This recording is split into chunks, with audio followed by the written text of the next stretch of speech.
Je m'appelle Maoussi Mouron, j'ai étudié à Fribourg, j'ai fait un master en sciences sociales avec une spécialisation en éthique et développement.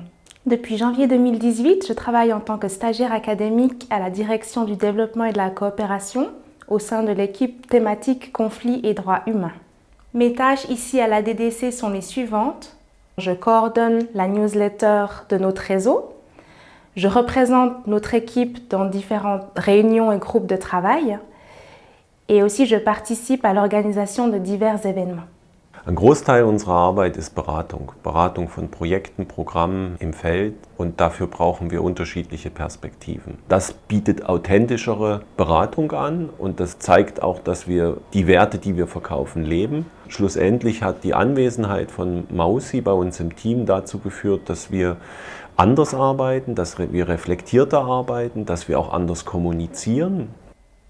Nous travaillons régulièrement avec des graphiques et des schémas visuels qui ne sont pas lisibles par le logiciel de Maoussi. Et donc, pour surmonter ce problème technique, nous organisons simplement des séances face à face durant lesquelles nous discutons la substance de ces outils, leur développement futur. Et finalement, cette transcription, cette transposition, cette traduction de documents visuels dans des entretiens verbaux, cela ne requiert que peu de temps additionnel pour le reste de l'équipe.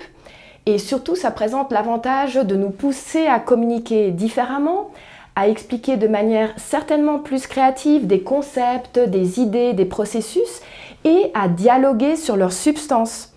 Et pour moi, c'est justement ce dialogue qui est une grande source d'inspiration dans mon travail quotidien.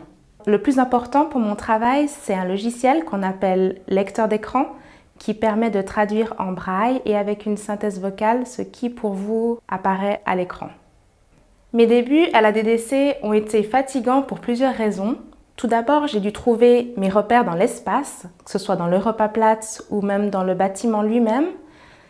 Ensuite, je travaille dans une grande division, on est une vingtaine, alors il a fallu que j'apprenne à reconnaître les gens à la voix. Ce qui m'a beaucoup aidé, c'est l'équipe dans laquelle je travaille, une équipe qui est vraiment très ouverte et accueillante. Concernant l'intégration de Maoussi, je dirais qu'elle s'est super bien passée. Déjà depuis le début, on avait super hâte de commencer à travailler avec elle.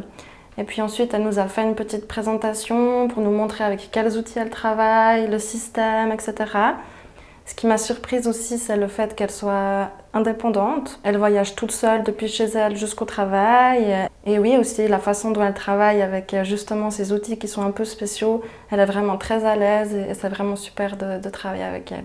Maoussi nous montre tous les jours qu'avec beaucoup de volonté, rien n'est impossible.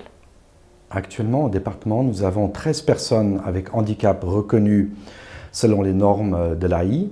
Quand nous recevons des candidatures, nous nous posons 2 fois la question. Est-ce que nous pouvons faire ce pas pour offrir une chance additionnelle à quelqu'un qui, a priori, ne l'a pas? Donc, établir cette égalité et voir si nous pouvons faire ce pas. Et on y arrive. Parfois, ça demande des mesures supplémentaires, des investissements supplémentaires, mais en règle générale, c'est extrêmement payant.